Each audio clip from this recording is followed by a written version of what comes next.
frames actually showing us in terms of structure, right? Let's break this down. So when we look at things in terms of structure, what we're seeing over here is we're seeing a very, very basic structural low and a structural high over here, right? Now from here, we didn't have a break. So what this means is that our structural low is down here and our structural high is over here. Now, when we look at more recent price action, what we're seeing is we're seeing this trend line forming over here.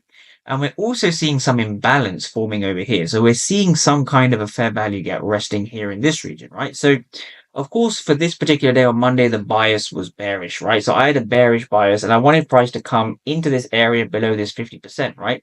This is what my overall higher time frame bias was. Now from here, when we go to the 15-minute time frame, this is where we can begin to use very, very basic ICT concepts. So what we have over here is quite interesting, right? I want traders to break this down in terms of very, very basic fair value gaps, right? So let's just take things back and understand things from an Asian session range perspective. Now, we've taken out the Asian range low like this. So price has given us a sweep of the Asian range low. Oh, beg your pardon, right? We've taken out a sweep of the Asian range low.